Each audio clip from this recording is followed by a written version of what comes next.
láyọ̀ níwájú ẹ̀yin Ọlọ́run. Don't you see how joyful it Inú is wa dẹ̀ before dùn you dáadáa God? pé a wà lára àwọn ènìyàn tó péjọ láti jọ́sìn We lónìí. are so glad to be among those who are gathering to Ohun worship gbogbo you lẹ this ṣe morning. ká lè wá síbí. You did all things for us to be here. Ẹ fún wa nílera tó pé. You gave us a sound health. Ẹ jẹ́ kára tù wá. You comfort us. Ẹ jẹ́ kí ìlú tòrò. You allow peace to reign. A dúpẹ́ lọ́wọ́ yín gidigidi. Thank you so much. Torí ohun tí ẹ ti kọ́ lẹ̀ Because what it is written, tí ẹ fẹ́ kó ṣẹ mọ́ wa lára. you want it to be fulfilled in our lives. Ṣí wa létí láàárọ̀ yìí. Open our understanding. Jẹ́ kọ́rọ̀ wọlé. Enter. Fi agbára kún ọ̀rọ̀. By your word. A ò lè dá ṣe, a ò lè rán ara wa lọ́wọ́ la We ṣe can't wá. do it alone. We can't help ourselves. That is Jẹ́ why ká we lè are here. gbọ́. To hear. Fọwọ́ rẹ fà wá gòkè. Lift us all with your Ìpẹ́ náà rẹ nìyẹn. That is your Pé tó o bá ti gòkè, that once ó dẹ̀ ti gòkè kúrò láyé. you've ascended from this world, Wọ́n ti gbé ọ lọ sórí ìtẹ́ lókè. you've been taken up to the throne. Olóò fa gbogbo ènìyàn. That will draw all Sọ́dọ̀ ara men rẹ. to yourself. Níbikíbi tí a bá ti ń wọ́lẹ̀. Anywhere we are crawling, Ní orúkọ Jésù fà wá gòkè. us up in the name of Ibi Jesus. tí a bá kákò sí. Where we remain solid, Lórúkọ Jésù fà wá gòkè. us up in the name of Jesus. Ọlọ́run tó ta okùn sísàlẹ̀. God that Tó ní peeled kan yọ down the curtain Jeremáyà kúrò nínú to ẹrẹ̀. lift up Jeremiah from Ẹnìkan náà the tó very gbé clay. Jésù jáde. This same God that lift up Jesus. Tó ní okùn títà bọ́ sọ́dọ̀ mi níbi dáradára. Better call drop into my place. in the Okùn better títà place. kó bọ́ sọ̀wá níbi dáradára. Call Fà wá drop to our gòkè. place. Lift Ò us ní up. jí àrí. We will sing. Ò ní jí àrí. Not allow us Ò to ní sing. jí àrí. Sing. Gbé wa ró. Uphold us. Dì wá mú. Hold us. Àlàyọ̀. Ní Joyful. orúkọ Jésù ni mo gba àdúrà. Ó dẹni ìbùkún. You are blessed. Ó dẹni ìbùkún. Look ahead. Keep looking ahead for the new city. Máa fojú sọ́nà With fún joy. ìlú tuntun náà pẹ̀lú ayọ̀. Be truly glad. Jẹ́ kí inú rẹ kó dùn ní There tòótọ́. is a wonderful joy ahead of you. Ayọ̀ ìyanu wà níwájú rẹ Keep looking No. ahead. Joy. pẹ̀lú ayọ̀. Be truly glad about it. Jẹ́ kí inú rẹ kó dùn ní tòótọ́. There's wonderful joy ahead of you. Ayọ̀ ìyanu wà níwájú rẹ. Bí àkòrí ńlá yìí. I said, when you keep on looking ahead for the Pé tó new o bá ti ń city fojú sọ́nà fún ìlú tuntun yìí. with Pẹ̀lú joy, ayọ̀. you will forget your troubles. Wàá gbàgbé ìṣòro rẹ. Forget all your former troubles. Gbogbo ìṣòro àtẹ̀yìnwá wàá gbàgbé rẹ̀. That was my first point then. Kókó àkọ́kọ́ lábẹ́ àkòrí ńlá yẹn. When you keep on looking ahead for the new city, Tó o bá ti ń fojú sọ́nà you fún will ìlú call tuntun yìí. and God will answer Wàá you. bí Ọlọ́run á sì gbọ́. When you keep on looking ahead for the new city, Tó o bá ti ń fojú sọ́nà fún ìlú tuntun blessings and plenty of good yìí. will Ìbùkún come on your way for Christ's sake. ìbùkún àti ọ̀pọ̀lọpọ̀ ohun rere á bá ọ pàdé nítorí Jésù. They are on your path. Wọ́n wà lójú ọ̀nà rẹ. You will blossom abundantly. Wàá gbilẹ̀. I've wàá been tàn. on point number Lórúkọ 4 Jésù. for Orí kókó about 3 kẹrìnlá weeks wà now. láti bí ọ̀sẹ̀ Your méjì time is ripe. Amen. Pé àkókò tìrẹ gan nìyí. Your time is ripe. Àkókò tìrẹ gan He leléyìí. will answer you. Á gbọ́ àdúrà rẹ. Your victory is due. Ìṣẹ́gun rẹ. He will help Àkókò yìí you. gan ni. Á ràn ọ́ lọ́wọ́. Your victory is due. Àkókò ìṣẹ́gun rẹ gan nìyí. He will help you. Á ràn ọ́ lọ́wọ́. I said we will answer 2 questions. O ní ìbéèrè méjì la fẹ́ dáhùn I lábẹ́ have not àkòrí yìí. finished answering the first question. Àti ìparí ìdáhùn sí ìbéèrè ìtàkọ́kọ́. What time? Bí àkókò wo gan If ni? you say your time is ripe, Tá a bá sọ pé ó ti tó àkókò tìrẹ gan. what time? Ìgbà wo gan? That's the question we are trying to answer. Ìbéèrè tá à ń gbìyànjú láti When we dáhùn. finish that, Tá a bá ti wá parí ìbéèrè why yìí. is the time Ó ṣe wá now? jẹ́ àkókò yìí gan. If you say my time is ripe, Tá a bá sọ pé ó ti tó àkókò fún mi. what time? Ìgbà wo? 2. Why is it now? Ó ṣe Why is jẹ́ the àkókò time yìí now? gan. Àkókò yẹn gan ṣe wá jẹ́ And we ìsinsìnyí. will answer that not today. Àdáhùn ìbéèrè yẹn ṣùgbọ́n kì í We ṣe. have been trying to answer the first A ti question, ń gbìyànjú láti dáhùn ìbéèrè what àkọ́kọ́. time? Ìgbà wo gan? And we have been able to see that there is a time for a mystery kept in the mind of God. a sì ti wá rí i pé àkókò àwọn ìjìnlẹ̀ tí ọlọ́run fi pamọ́ àkókò ti tó fún. That God has kept you in his mind. bí ọlọ́run ti fi ọ́ sọ́kàn ó fi ọ́ pamọ́. We wouldn't be going to the details of all those àtúndí this máa lọ sínú morning, ìyẹn láàárọ̀ yìí. but we will just continue from where we stopped ibi tá a parí sí náà láti bẹ̀rẹ̀. and take about 3 points or 4. àkọ̀wò bíi kókó That will be the end of mẹ́ta àbí mẹ́rin. what time?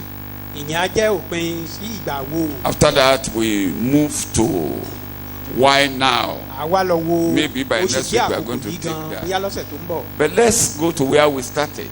ẹ jẹ́ ká lọ síbi tá a ti bẹ̀rẹ̀. Isaiah 65, ìwé àìsáyà orí verse 18 and 19. Isaiah 65. sí ṣùgbọ́n kí ìkọkànlélógún. ẹ̀yin kí ó yọ̀ kí inú yín kí ó sì dùn títí láé nínú èyí tí èmi ó dá nítorí kíyèsí èmi ó dá Jerúsálẹ́mù ní inú dídùn àti àwọn ènìyàn rẹ̀ ní ayọ̀. Look ahead with joy. Look ahead with joy. Anticipate what I'm creating. Anticipate for what God has created and is bringing to you. kó o máa fojú sọ́nà He has tí made ọlọ́run a ti gbá great tó ti plan mú wa bá ahead. ọ, ó ti Look mú ahead. ó ti ṣètò Be ńlá looking fún ọ. ahead. máa fojú sọ́nà fún. There is a greater plan for you. ètò ńlá wà And that great plan, nobody can thwart that ètò plan. ńlá yìí kò sẹ́ni tó lè dàrú. You are reading the Bible. I create Jerusalem as sheer joy. Yes. Create my people as pure delights. My people are my pure delight. àwọn ènìyàn mi jẹ́ inú dídùn I'll mi. take joy in Jerusalem. I will take joy in that city, Jerusalem. Make Ní ayọ̀ delight in my Jerusalem. people. I will take delight. Two things. Joy in Jerusalem. Ayọ̀ ní Delight in my people. mo ní inú dídùn lórí àwọn Because ènìyàn it's mi. not without the people, the city is useless. torí láìsí àwọn ènìyàn ìlú dasán. It means God is taking great delight in you. ìyẹn ni pé ọlọ́run ń ṣe inú dídùn nínú ìwọ gan-an. You are very important to God. pé o ṣe pàtàkì sí So when ọlọ́run. God is talking of Jerusalem, he's talking of the people that are going to Jerusalem. tí ọlọ́run bá ń sọ̀rọ̀ nípa jerusalem ó ń sọ̀rọ̀ nípa àwọn ènìyàn tó ń lọ sí jerusalem To gan-an. remind us a little bit, láti rán wa létí díẹ̀ kékeré. Israelites were to go into captivity, àwọn ọmọ israẹli wọn ní láti lọ sí ìgbèkùn. and the prophet saw that these people will go into captivity. wòlíì sì ti rí ṣáájú pé àwọn ènìyàn They yìí will lọ sí suffer. ìgbèkùn. wọ́n á jìyà. They will be in agony. wọ́n á wà They nínú will be ìrora. in pain. wọ́n á wà nínú They will have a lot of troubles. ìrora. But wọ́n ní wàhálà lọ́pọ̀. God is looking ahead beyond their troubles. ṣùgbọ́n ọlọ́run ń wò ju wàhálà tí wọ́n á ní lọ́hùn-ún. What am I telling you this kí morning? ni mò ń bá ọ sọ láàárọ̀ God is looking ahead of your present trouble. ọlọ́run ó ti wò ju ibi ìṣòro tó wà yìí You are lọ. looking at your present situation. ìṣòro tó wà lọ́wọ́ God ló is ń wò. looking ahead. ṣùgbọ́n ọlọ́run ti rí ẹ̀yìn rẹ̀ ó ti There ń is wo a iwájú greater ẹ̀. thing ahead of pé you. òun ńlá wà ní ẹ̀yìn ìṣòro This yìí. trouble is not your end. ìṣòro yìí kì í ṣe òpin This rẹ̀. trouble is not your Waterloo. wàhálà yìí kì í God ṣe is ibi seeing ìṣubú something rẹ̀. greater ahead of ọlọ́run you. ti rí ohun ńlá lẹ́yìn Tell ìṣòro yourself yìí. there is greater thing ahead of me. sọ fúnra rẹ pé ohun ńlá wà níwájú mi. There is greater thing ahead of me. ohun ńlá wà níwájú mi. In the Bible language, there is greater joy ahead of me. ní èdè bíbélì pé ọjọ́ ayọ̀ ńlá wà níwájú mi. The Bible talk of Jesus. bíbélì ń sọ̀rọ̀ nípa jésù. Ẹni nítorí ayọ̀ tí a gbé ká. He, because Wà of great níwájú joy mi. yourself, there is a great joy ahead of me. Ní tèmi ayọ̀ ńlá wà For níwájú me, mi there o. is a great joy ahead of me. Ayọ̀ tí ẹnikẹ́ni kò lè A bàjẹ́. joy that no man can ruin. or Ọlọ́run ń ṣe ní destroy. dúdú lórí ọ̀rọ̀ mi. God is taking the light Ọlọ́run ò in me. banújẹ́ lórí ọ̀rọ̀ God mi. is never sorrowful on my case. Shout hallelujah. Okay, hallelujah. Hallelujah. This is what God was telling the prophet to announce to his people. Nǹkan tí Ọlọ́run sọ fún wòlíì yìí kó sọ fún àwọn ènìyàn rẹ̀ nìyí. Tell them I delight in them. Sọ fún wọn pé mò ń ṣe inú dídùn nínú wọn. I'm delighting them. Mò ń ṣe inú dídùn lórí wọn. I will change their status. Màá yí ipò wọn I padà. will change their condition. Màá yí ipò I wọn will padà. rebuild their city. Màá dá I will ipò bring wọn them padà. to joy. Màá tún kó wọn padà sínú ayọ̀. God did this Ọlọ́run ṣe léyìí. when he brought Israelites back to captivity. They brought them to Jerusalem. Nígbà tó kó wọn wá sí Jerusalemu nígbà náà lọ́hùn láti ilẹ̀ yìí. Nehemiah built the walls of Jerusalem. Nehemiah ló kọ́ odi Jerusalemu. Ezra and his colleague and Zerubbabel, they brought the people back to the city. Ezra And àti they Serubabeli constructed the temple. wọ́n kó àwọn ènìyàn padà wá wọ́n sì kọ́ tẹ́ḿpìlì. Shout hallelujah. Ẹ̀kẹ́ àlè. Yeah. What God said then was fulfilled. Ohun tọ́lọ́run sọ nígbà náà ṣe. Even though part of the written things here are still yet to be fulfilled. bó tilẹ̀ jẹ́ pé lára àwọn àkọsílẹ̀ ìgbà náà lórí ìṣẹ̀lẹ̀ yìí kò tí ì ṣẹ tán. Israel later went again into captivity. àwọn ọmọ Ísírẹ́lì tún padà sí ilẹ̀ ìgbèkùn. And for right now they are looking ahead for the city. lónìí báyìí wọ́n ń fojú sọ́nà fún ìlú tuntun There náà. was an election last Tuesday wọ́n dìbò ní in Israel. ọ̀sẹ̀ tó kọjá ní Ísírẹ́lì. The election was tough a little bit. ìbò náà ó le díẹ̀. But their prime minister, who is the prime minister, is going to spend another 4 years. olórí wọn tó wà níbẹ̀ á tún lo ọdún mẹ́rin mìíràn sí. And it's on record ó sì wá wà nínú àkọsílẹ̀. that this is the 5th term. pé òun ló ìgbà karùn-ún ní tó ń lọ. And he has beat the record of their founding fathers. ó sì ti fi àkọsílẹ̀ sílẹ̀ gẹ́gẹ́ bí bàbá wọn. And it's a man that is fighting seriously for the expansion of Jerusalem. ó sì jẹ́ ẹni tó ń jà gidigidi fún kí Jerusalem kó máa gbilẹ̀ sí kó máa fẹ̀ sí. Is all the language people are talking, is not interested. Is a hardliner fighting for the rebuilding of Jerusalem and the city. gbogbo èdè táwọn ènìyàn ń lò kò nítumọ̀ kankan sí. ó jẹ́ aṣojú adarí tó lágbára lọ́pọ̀lọpọ̀. In fact, ó jẹ́ fẹ́ kí even though they don't believe in Christ, bí wọ́n ti ẹ̀ gba Jésù. he's looking at the dimension of the city, the place that should be theirs. ṣùgbọ́n ó ń wo ibi tí Bíbélì ti sọ pé ilẹ̀ wọn ni Building bí. houses for people that are coming. ó wá ń kọ́lé de àwọn tó ń bọ̀. And expanding the city that people are coming, they are coming, they ó are ń fẹ́ coming. ilẹ̀ náà sí bí àwọn ènìyàn wá ń bọ̀. And there's another angel áńgẹ́lì kan tó wà. that God stretched forth his hand, tọ́lọ́run ti nawọ́ rẹ̀ sókè. and that is the US president, òun ni olórí orílẹ̀-èdè Mọ́ríkà. supporting him. òun fọwọ́ ti kọ́wọ́ Even ti before the election, he started to congratulate him. tán tó ṣe ìdìbò ló ti ń kíkú oríire. Before the election, he announced that the Swiss canals where Jordan has occupied is for Israel. So pé ibì kan they are all táwọn kan fighting tán to sì claim kó- land tán sì wà pé to Ísírẹ́lì fulfill ló ní this prophecy that Israel, Jerusalem will be reconstructed. pé láti mú àsọtẹ́lẹ̀ iṣẹ́ pé a ó tún Jerusalem kọ́. That's why I'm interested in their news. I'm interested. ìdí tí mo fi I nínú glue- dúdú mi láti I máa glue- wo ìròyìn wọn nìyí. I glued to my laptop, watching and wanting to hear what is happening. ṣe ni mo lẹ̀ mọ́ ibi And tí mo not ti ń like wo our ìròyìn own kí n kàn ṣáà gbọ́ ohun tó ń not ṣẹlẹ̀. like our own kangaroo election here. yàtọ̀ sí ètò ìdìbò They were still arúmọjẹ táwa ń count- ṣe níbí. They were still counting the votes wọ́n sì ń ka ìbò. when the major contenders say congratulations. nígbà tí ẹni tó ń bá fagagbága ti kíkú oríire. And you know in their country, ẹ mọ̀ nílùú wọn they lọ́wọ́. have never got a leader and they will never have a leader. wọn tí ì ní adarí kan wọn ò sì ní ní. Jẹgbẹ́dẹ̀ mi yẹn. you hear my language. Wọ́n ní wọn ò ní ní ọba. the Bible says they Wọn ò will never ní have ní king. olórí. They will not have a leader Ó dìgbà tí Jésù bá dé. till Jesus. So ìbátan ń dùn yìí báyìí This kò sẹ́ni tó election- win ní majority. no majority winner. Ṣé ló ń bẹ àwọn kan ẹ jẹ́ ká jọ ṣe. there will be a So àwọn tó coalition jẹ́ ká jọ ṣe government. yẹn wọ́n tún lè lọ́la ọba ó ṣe mọ́ Those that ọba ó ṣe mọ́ want to a tún join máa hand bẹ̀bẹ̀ with kiri. them, So decided that kò we are sẹ́ni not kan tó doing lè this sọ again. pé èmi ni olórí yín. no one can say I'm your leader. Ìgbà tí wọ́n ti kọ Jésù kalẹ̀ since they wọn ò rejected ní ní Jesus, olórí. they will never have a leader. Hosea ìwé Hosea orí kẹta chapter 3 sórí kẹta ní àbórí kẹrin.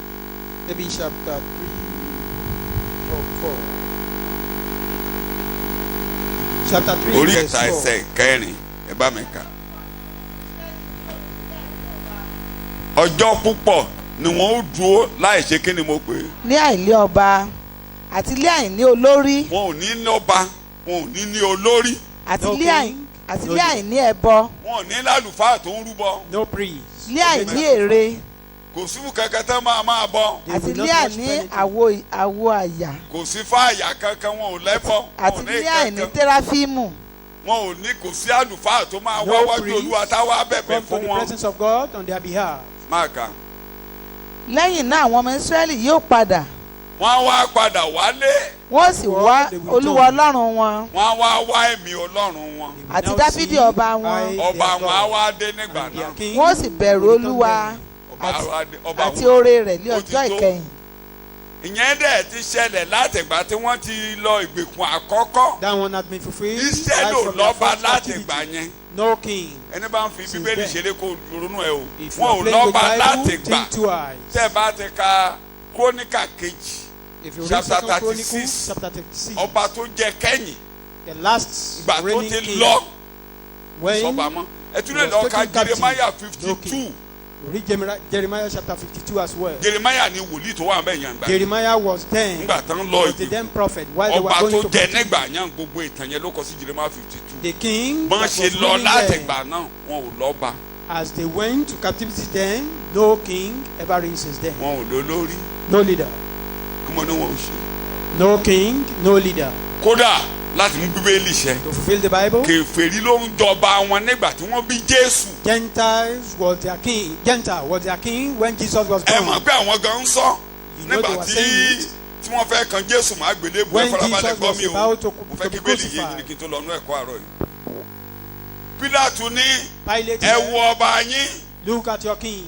kí ni Behold wọ́n your wí king. What did they say? What did wọ́n they láwọn ò say? lọ́ba mìíràn ju ké. And they said they have no Only Kesari king lọ́ba wọn. besides Caesar. oníṣọ́ba ni ọ́ ọlọ́ba ni wọ́n Said ẹ that you wo ọba king, yín do behold your king. àwọn náà dáhùn And they said, àwa ò lọ́ba we have no other Kesari king ni. besides Caesar. bíbélì ṣe àbí kò ṣe Don't you king? Don't Mo you ló ṣe think àbí kò Bible ṣe? came to fulfillment? ìjú ẹ Close your Olúwa heart. bíbélì yóò ṣẹ sí ara mi ní rere Bible will be fulfilled on me for ibi búburú good. bíbélì ò ní ṣẹ mọ́ mi lára Bible will not be fulfilled on ọ̀rọ̀ rẹ me yóò for ṣẹ sí bad. mi lára fún rere Your word will be fulfilled ọ̀rọ̀ on rẹ ò me ṣe é for fi good. ṣeré o bàbá kò ṣe é fi ṣeré o ọmọ Ọlọ́run kò ní ṣẹ sí mi lára fún ibi Bible will not be fulfilled on me for rán ìrànlọ́wọ́ bad. sí mi Olúwa Send help unto me.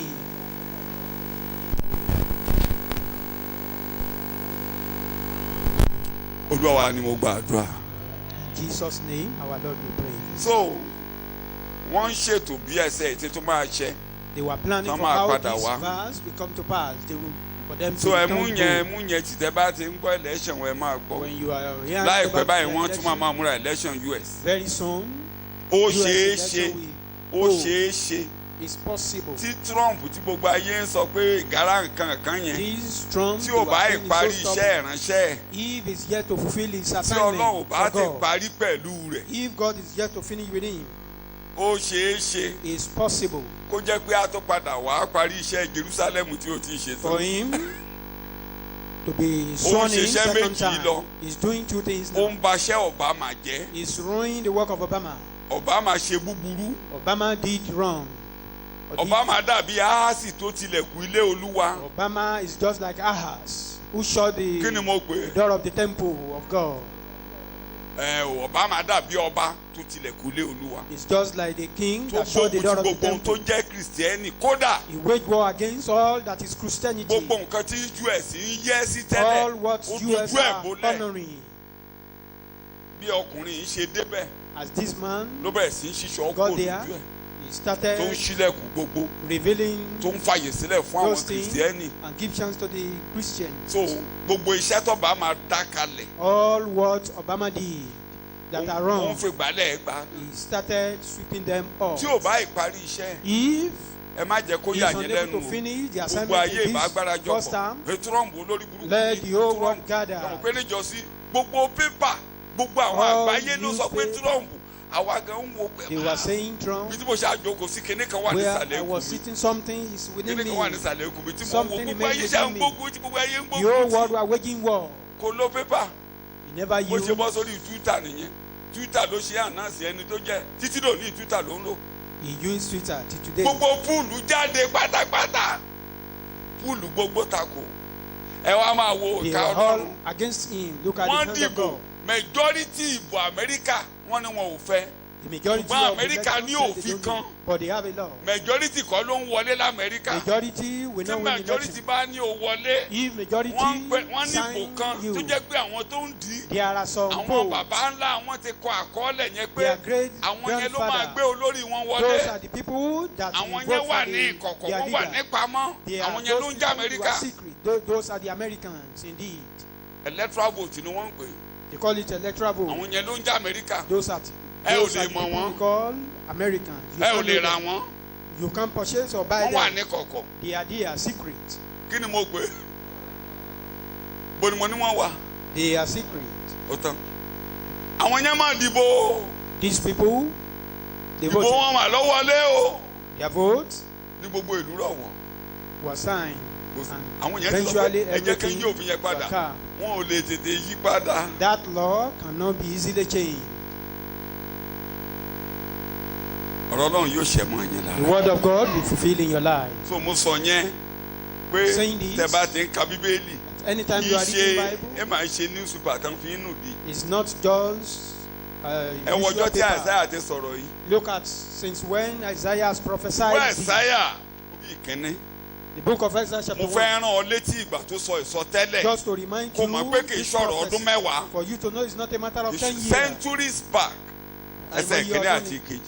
Verse 1 and 2. ìran Àìsáyà ọmọ Ámósì yes tí ó rí nípa Júdà àti Jerusalem ní Ó rí ọjọ́ ni. Ùsáyà, ọba àkọ́kọ́ Ùsáyà First King. Jótámù, Jótámù odò méjì Ahasi Ahasi odò mẹ́ta àti Èsìkáyà, Ẹ̀sìkáyà odò àwọn mẹ́rin. àwọn ọba Júdà. so ayé ìgbà àwọn ọba mẹ́rẹ̀ẹ̀rin yẹn During the reign ló of this ṣe four king, wòlíì. he was the then tí prophet. ẹ bá lọ ka Isaiah 36 Reading Isaiah Isaiah 37 37, 38 and 39 up to ìtàn 39. ọba Ẹ̀sìkáyà ló wà ń bẹ̀ pátá. That is the story of the king Hezekiah. gbogbo tẹ̀ ń kà nù ìwé àwọn ọba All tẹ̀ ń kà nù was kóníkà yẹn lẹ́ máa bá ń the bẹ̀. Kings and Chronicles. so ẹ wo ìgbà táwọn yẹn ti gbélé ayé Look at when those people were in this wọn ò world. tí ì lọ gbèkùn nígbà They tó ti sọ were yet àsọtẹ́lẹ̀. to go to captivity ẹ wo ọ̀rọ̀ lónìí báyìí when they omi prophesied. jà this. rìnrìn lórí This ilẹ̀ world is gbogbo now àkọọ́lẹ̀ bíbélì lórúkọ Jésù yóò ṣẹ mọ́ ọ lára sí i. Amen. the Bible prophecy fulfilling your life. ìwọ náà máa wo fojú sọ́nà o Be looking ahead. fojú sọ́nà o Be looking ahead. fún ìlú ọ̀run tí ń ṣe Jerusalem tọ̀run. That heavenly city, that is heavenly Jerusalem. ètò tí Jésù ṣe fún wa The plan Fojú that God has sọ́nà. made. Be looking fojú ahead. sọ́nà Be looking forward. ayọ̀ ńlá wà níwájú A rẹ great joy is ahead of you. ayọ̀ là á kàyìn ìbànújẹ́ rẹ rí Joy will end this Amen. sorrow. ire ló máa kàyìn ibi tó ń bá ọ yìí. Good thing Amen. will end this bad gbójú sọ́nà time. Ọlọ́run létò ìyẹn là ń bá ọ sọ nínú ìjọ That is yìí what we are telling ètò you. tọ́lọ́run ní fún ọ ó kọjá ohun tó ń là á The kọjá. plan that God has for you is greater than what jẹ́ you are kọ́kàn ẹ̀ passing balẹ̀ through níyẹn today. máa retí Calm pé down. Be ire wà expecting. níwájú mi wí The bẹ́ẹ̀ good thing is lẹ́ẹ̀mẹ́ta ahead of ire wà you. Ire wà níwájú mi níwájú mi. Good ire wà Ire wà níwájú mi níwájú. Good thing is ire wà ahead of níwájú you. mi Good thing is ahead of me. máa wò ó Be looking at ibi it. tí ìsinmi wà ní Jerusalem tọ̀run The o only place where you can have rest is heavenly Jerusalem. ṣùgbọ́n kó o tó wọ Jerusalem But tọ̀run before you get there, ó gbàgbé ìṣẹ́ you will forget your sorrow. ó gbàgbé ìnira You will forget affliction. ó gbàgbé ìnira You will forget affliction. ó gbàdúrà àdúrà yẹn yóò gbà You will pray and your prayer will be answered. ire ayọ̀ àwọn dáadáa gbogbo yóò pàdé rẹ lórúkọ Jésù. Good thing will meet you on the way. àkókò kan tọ́lọ̀ ń kọ́ lẹ̀ A time that God Láti has written gbórí ẹ something sókè. concerned Yẹn to lè lift kọ́ you àárọ̀. up. That is what we are considering this morning. àkókò òun rèé This is the time tó o ní ìṣẹ́gun you will have victory. ó pè Ọlọ́run ó bọ́ You will call and God will answer. àkókò òun ni mo bá a sọ láàárọ̀ This is the so time. orí ẹ̀ ni ẹ̀kọ́ yìí ti That is the topic for tẹ̀síwájú this morning. Isaiah Continue. chapter 65 verse 1 Ìwé Àìsáyà orí karùndínláàádọ́rin ẹsẹ̀ yìí.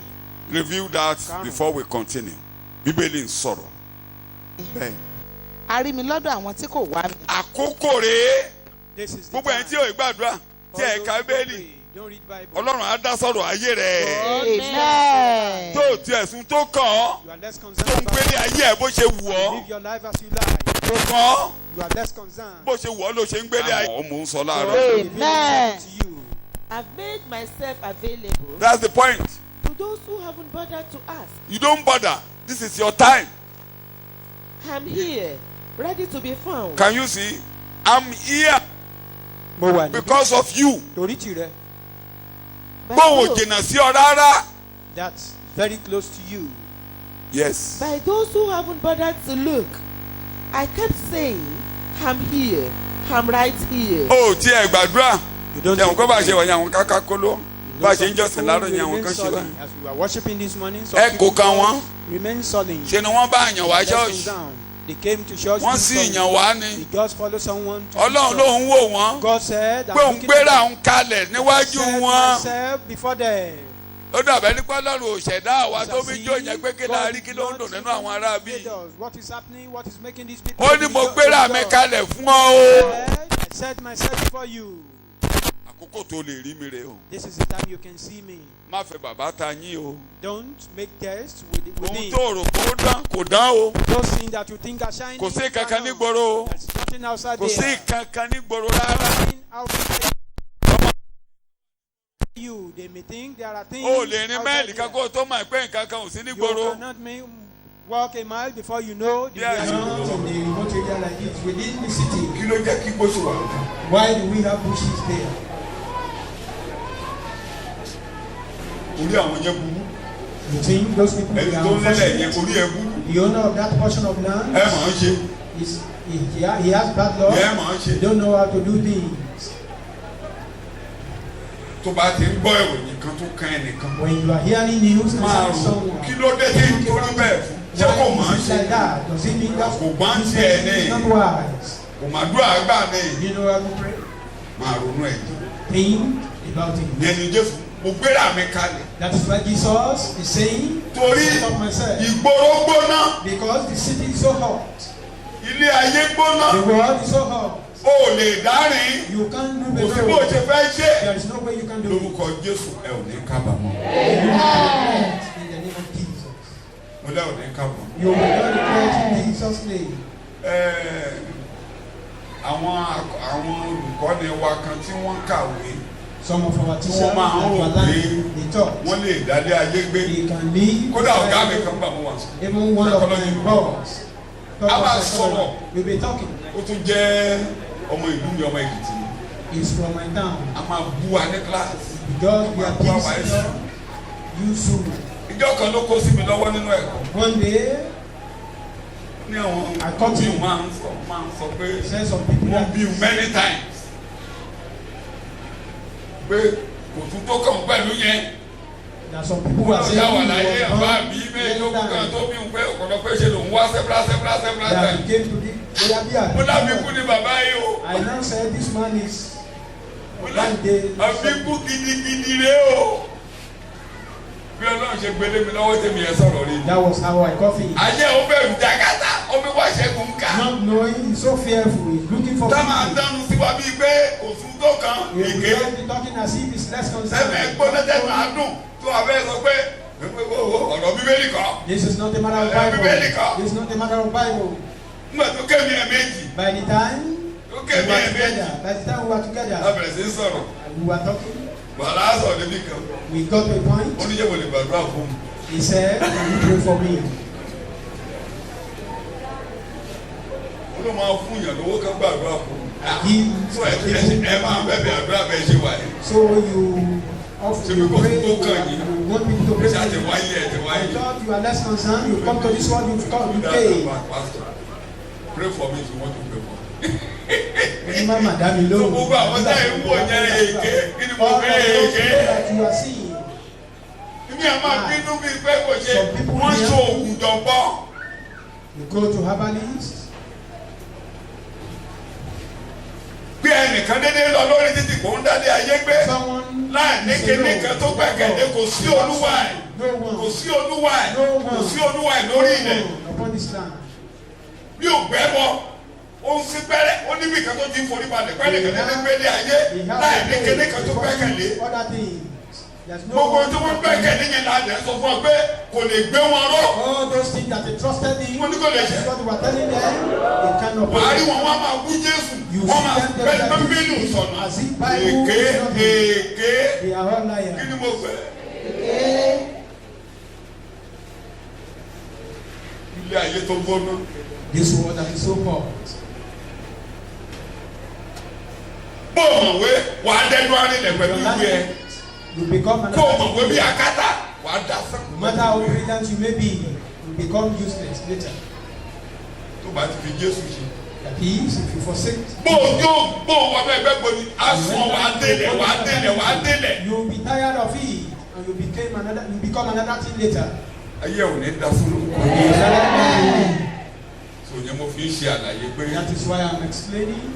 ẹ̀yin tí ẹ wá tí ò ní túmọ̀ sí yín. Those who are not seeking for him, Jésù ni mo gbéra mi kalẹ̀. Jesus said, Àkókò náà rèé o. this is the time. Kí n má làágùn jìnnà torí mi ò fẹ́ tú kókó war time yẹn sọ́nìjọ́ mẹ́jọ. Interpret that word. Bẹ́ẹ̀ kan. Bẹ̀tẹ̀ má gbàgbé o. Don't forget. Your victory is due. Pé àkókò yìí gan ni ìṣẹ́gun Your ti. time is right. Àkókò rẹ ti tó. Lónìí ó máa dà fún. It will be well with you today. Mo ní lónìí ó máa dà fún. It will be well with you today. Ọ̀rẹ́ mi kan ní mi ò gbàgbé máa pàpà sí. Remember a friend of mine Olóògbé àwọn kan. said one of his boss Olóòkọ́ wọn nígbà tó wà ní yunifásitì. taught Sọ him lójú yín rí o. in the university. I've said it here before. Olóòkọ́ wọn pé He taught me. a máa sọ̀rọ̀ ní kíláàsì. We've been talking in the class. Ó ní gbogbo bíbélì báyìí. All this Bible. Ó ló bàjẹ́ láti òkè dé sàlẹ̀ tó jẹ́ pé He ruined it tó to bá wà ní the kíláàsì extent tó bá ṣe that pé o ti rí gbàgbà. if you are in his Wọ́n á ní class, pété ló kàn wájú you are not òṣìṣẹ́. saved. Wọ́n ò ní fọwọ́ kan bíbélì You kà will láyé. never touch Bible again. Olùsẹ́ à ń sọ. You will be talking like Lábà that. sọ̀rọ̀ sọ́lọ́run. God, Má sọ̀rọ̀ burúkú sí blaspheming Jésù àwọn àgbà God, bíbélì. blaspheming Jesus, blaspheming Bible, Olùlẹ̀ mọ̀wé. and very brilliant. Nígbà tó ń wá fẹ́ jáde. When the man was Olúwa lọ about to sọ́fíìsì. pass out of the school, he now went to Olúwa á dúpẹ́. Olúláìkì the ló man ló of pé God being òun máa pàṣẹ iṣẹ́ dáadáa. he like the man Olúwa of kọjá God, sọ́fíìsì. he passes. Olúwa á dúpẹ́ bó ṣe kọ́ wọn. He thank him how he taught them, Pé ó ṣe oore kan. that he did good thing. Pé àwọn nǹkan tó kọ́ wọn pé ó ṣe kinní kan fún un. Among what he taught Wọ́n á fẹ́ him, he béèrè did fún something ìlànà. for him. Pé Now he want to know. Ọdún mẹ́ta tó ń lò lábẹ́ ẹ̀kọ́ rẹ̀. Spent 3 years Kó under sọ̀ you. sí láti gba bíbélì lọ́wọ́. The man was succeeded to have taken Bible away from Pé him. nígbà tó ń bọ̀ nínú ọgbà yìí. While he was coming to Pé this bíbélì lòun ti school, gbélé ayé. I live my life with Bible. Jẹ́ ń bọ̀. Are you listening to Pé me? ọ̀gá ẹ̀ lè ṣe àṣeyọrí. You are Ẹ lè gba successful bíbélì báyìí. by taking away Bible from me now. Mo ń jáde lọ. As I'm going out now, Ẹ̀kọ́ wa láwọn ẹ̀kọ́ kan. you taught me something. Mo ṣe wá béèrè. Ẹni ibi That is bẹ nínú ayé. why I now want to ask that there are evils in this world. Ẹ̀kọ́ wa nú ẹ̀kọ́ ni You pé taught us in one of ibi yours bẹ nínú ayé. that there are evils in this world. Pé àwọn ibi kan wà tí ẹ ò lè ṣàlàyé. There are some evil Pé bó ṣe unexplainable. gbójú láyé àwọn lè ṣàlàyé àwọn ibi How tó bẹ wise nínú you may ayé. be. Àwọn nǹkan àìrí wà tẹ́nikẹ́ni ò lè tú There wọn are some láyé. invisible things you cannot interpret. Báyìí ló kọ́ wa bẹ́ẹ̀. You taught us that way. Pé nígbà tó ń dẹ́ ń bọ̀ ń bí. And while I was Bíbélì talking yẹn to lò you, bíbélì náà ń lò I used this Bible láti yanjú àwọn ogun àìrí to yẹn. settle all those Àtàwọn invisible ìṣòro forces tí ẹnikẹ́ni ò lè yanjú and those láyé. problems that cannot be Wọ́n settled lẹ́yìn by ọdún man. mẹ́ta. But after 3 Ẹni kí years, mi gbé bíbélì kalẹ̀. you said I should drop my Bible. Now I drop it. Ṣé kí n máa lọ dé lọ́wọ́ òfo? Now should I go Kí empty handed? ni mo máa fi ṣẹ́gun ibi tó ń bẹ nínú ayé? What will I be using to overcome all these evil in the world? Ó ní gbẹ̀lú jáde mọ́lẹ̀. Ó And káwọ́ lérí. he was tired. Pé ìṣòro tó ń ní láyé nìyẹn. And the man said that is the No, greatest problem read we down have, síbi tó that bẹ he nínú has ayé. no answer to that problem in the world. Ní pòfẹ́sì. Ọ̀jọ̀gbọ́n ni o.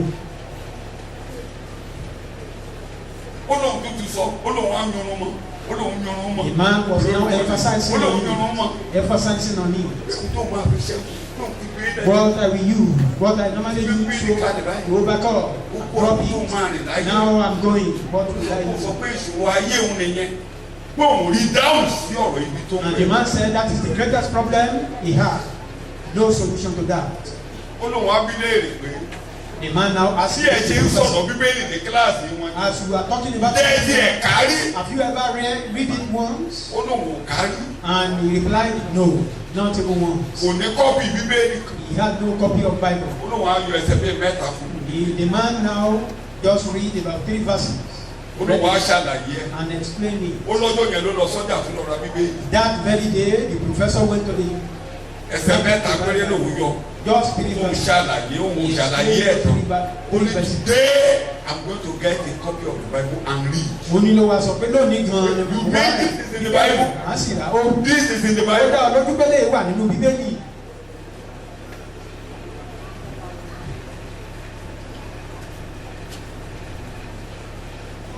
Ẹlòmíràn máa rẹ́ nílẹ̀ ẹ̀kọ́. Some people dey laugh you. Kò kọ́kọ́ yé mi náà wò nígbà tí mo yàbàrà ní o. That's a Mo digression. rò pé ọmọ ọmọ broda Adédèjì ni arábìnrin yẹn ní ká báwọn dúpẹ́ lórí ẹ̀. I was thinking our sister that was testifying the other time ṣé was ọkọ mọ̀ mi talking kan about ní one of jọ́ọ̀ṣì our jẹ́ child here bearing ọ̀rọ̀ that tó lè name. mo fẹ́ dúpẹ́ lórí ọ̀rọ̀ tó dìbò mo rò pé ọmọ yẹn ni. I thought she was talking about that child. kò tètè yé mi. I didn't But understand initially. kì í jẹ́ ẹ̀ṣọ́mọ Adédèjì ní arábìnrin ń jọ́sìn ilé lórí. She's not talking about orí that. ara ẹ̀ ló ń jọ́sìn ilé Talking lórí. about herself. ìyẹn ni pé táwọn bá ní kó gan sọrúkọ nígbà tó Which means jẹjẹ ó lè ṣe ìlórúkọ ara ẹ̀ sí sísá ọ̀rọ̀ tó di ìmú àgbà. Christian herself. Later, you would have maybe you would have used that name. She would have used that name. so tẹ́ ẹ bá pè lórúkọ yẹn ẹ̀ ṣe If ọkọ you call her that name, you are not wrong. tẹ́ ẹ bá ní sísá ọ̀rọ̀ tó di ìmú senior. You call her that name, you are not wrong. ọ̀rọ̀ Ọlọ́run á tó gbé ọ á tó dìbò fún ọ láti gbé ní The ayé. word of God will be sufficient for you. to do àkókò something. rèé This is the time. àkókò rèé This is the time. àkókò tìrẹ rèé This is your own time. àkókò oríire rẹ rèé àkókò ìṣẹ́gun rẹ rèé àkókò ìgbéga rẹ rèé àkókò tọ́lọ́ máa gbọ́ tiẹ̀ rèé. God will answer you. jẹ́ kí n mú díẹ̀ wá Let me talk. Take Lord. just one of you. ọjọ́ gan. The due time. dáa sọ ìbò pẹ̀lú alẹ́ sọ dáadáa. the very day the Lord has made. Mo dẹ̀ máa ṣàlàyé ẹ̀. I will explain tí Olúwa dá. that the Lord has made ọjọ́ gangan that very day tí Olúwa dá. that the Lord has made. ọjọ́ ọ̀hún rèé. This is the day. ìdílógún ẹsẹ̀ ìkẹrìndínlógún. ọjọ́ mẹ́ta péré 3 days la fún ènìyàn. were given to man. lẹ́ẹ̀mẹ́ta lé ọdún ni kí gbogbo àwọn ọkùnrin rẹ kí ó farahàn níwájú Olúwa Ọlọ́run rẹ ní ibi tí òun ó gbé yàn, ní àjọ àkàrà aláìwú àti ní àjọ ọ̀sẹ̀ àti ní àjọ àgọ́, ẹ ṣe. kí wọn kí ó má ṣe sanwó wá iwájú Olúwa. For 7 days you shall keep a solemn feast 16:16.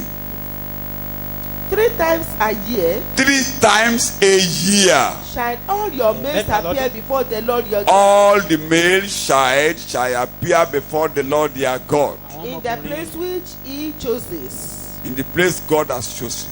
at the feast of unleavened bread, One, feast of unleavened bread, at the feast of Àjọ wheat, the feast of weeks. àjọ ọ̀sẹ̀ and at the feast of tabernacle. 3, the feast of tabernacle. àjọ àgọ́. Jẹ́ kí n kọ́kọ́ ṣàlàyé yẹn kí n tó máa bẹ́ẹ̀ kọ́ lọ. Let me explain that before. Torí àwọn oníwàásù tó wà nígboro. Because of the preachers Wọ́n outside. níbi kan tán máa fi ń ti lẹ́sẹ̀ mi ò ní lọ bẹ̀ They torí have kì a í ṣe place kó they àrò normally use to support themselves. nínú ìwé Ẹ́kísódù. In Exodus, Wọ́n lẹ́ẹ̀mẹ́ta lọ́lọ́run ní ká máa péjọ ká máa ṣọdún. they said it is 3 times that God commanded us. Wọ́n á to ní believe. ìgbà jíǹde, The time ìgbà ìkórè àti ìgbà Easter, kérésì. harvest, and then the Christmas. Ṣé ẹ̀ka ń bì? Do you read that? Ẹ̀rí here? àjíǹde ń bì? Do you see? Ẹ̀rí ìgbà ìkórè ń bì? Ẹ̀rí Easter, kérésì ń bẹ? Christmas. Pé ọdún mẹ́ta ló wà lọ́dún. There are 3 feasts. Ló fi in jẹ́ a pé year. nígbà tá a wà lọ́mọdé. That is why in Wọ́n those sọ days, kọ́ wa ẹ̀ẹ̀mẹ́ta we were yẹn la told máa ń jẹ ráìsì lọ́dún. those 3 times we eat. We normally take rice there. Á ṣàjòjì sẹ́yìn ọmọ òde òní o. It may be strange to you young children of today. Mo ló máa ṣe sí yín. Torí ojoojúmọ́ lẹ́ ń jẹ ráìsì nínú ilé Because yín báyìí. today rice has become a common food.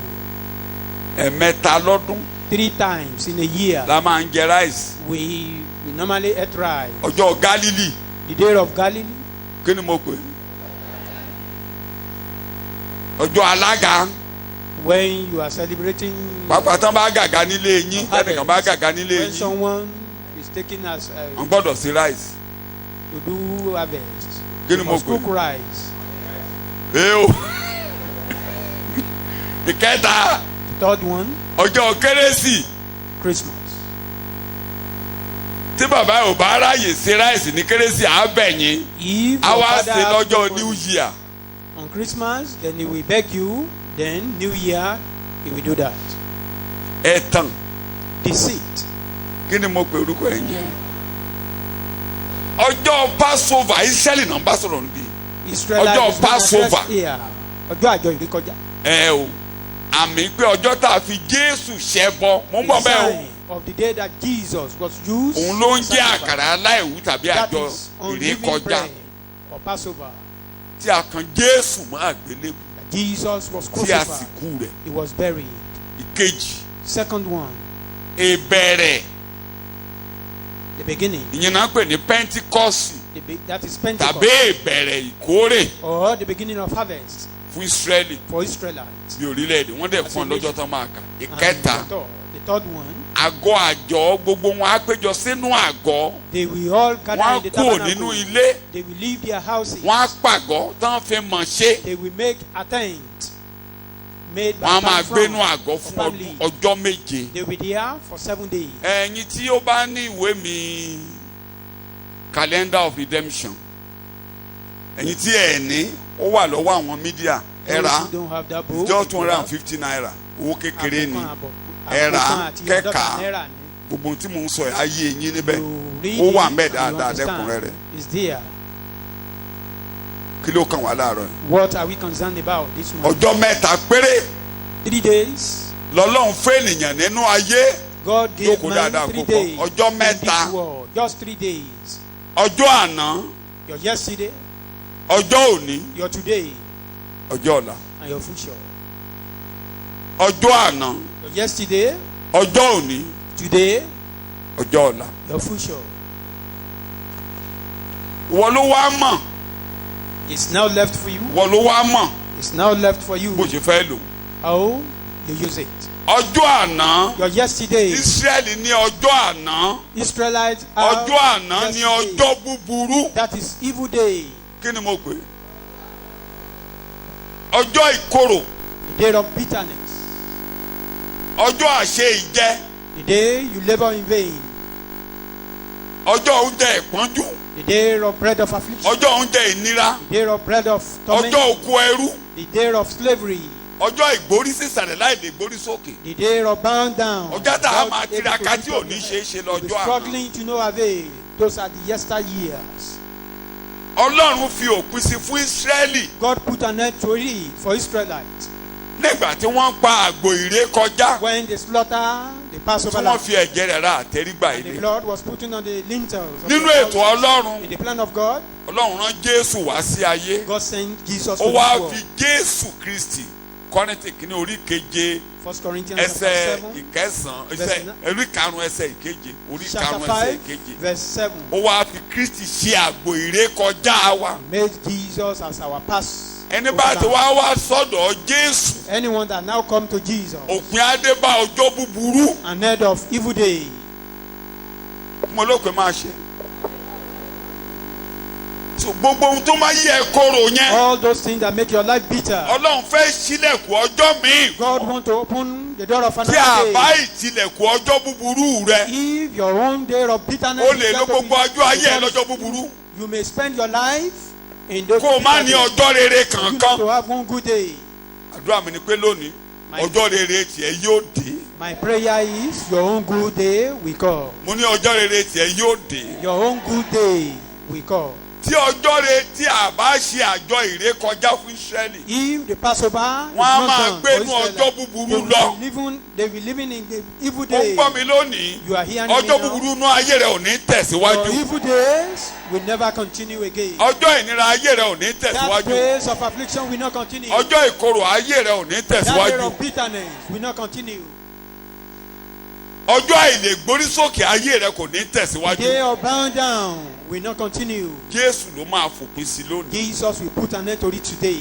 Ìjọ tí Jésù ti tá a ti gbé kọ́gi Since he was tí a ti crucified, kan mọ́gi since he was tí a nailed ti to the sìnkú cross, rẹ̀. he was buried lọ́dọ̀ Ọlọ́run in the presence of God. ọjọ́ búburú ti dópin. Evil day has ended. Ó wá kó ní kálukú báyìí láti máa sábọ̀. Now left for Pé everyone Olúwa to cleave unto him. jẹ́ kọjọ́ rere èmi dé. Let my own good day come. Ntọ́lọ́run béèrè nìyẹn. That is what A máa God is rí waiting for. lọ́dọ̀ Ọlọ́run In the presence of God, ọjọ́ búburú ti dópin. evil day has ended. Ọlọ́run wá ń retí ẹni tó máa God dé is pé now expecting Olúwa everyone. jẹ́ kọjọ́ rere Someone èmi that will dé. call him that Lord, let my good day Bóyá ọ̀rọ̀ yẹn come. wọ etí ẹ.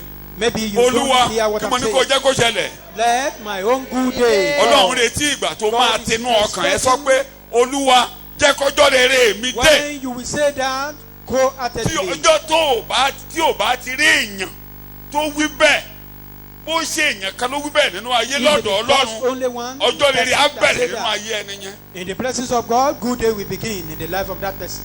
So láàárọ̀ yìí This morning, jà rẹ ni tó lè sọ pé Olúwa mo dé do we have jẹ́ someone kọ́ that ọjọ́ can say rere mi kó bẹ̀rẹ̀ that let my own good day start lórí ẹsẹ̀ even rẹ̀. now? Olúwa jẹ́ kọjọ́ rere mi dé Lord, let my own good day come. jẹ́ kọjọ́ rere mi ó bẹ̀rẹ̀ Let my own good day start. jẹ́ even kọjọ́ rere now. mi dé Let my own good day come. jẹ́ kọjọ́ rere mi ó bẹ̀rẹ̀. Let my good day start.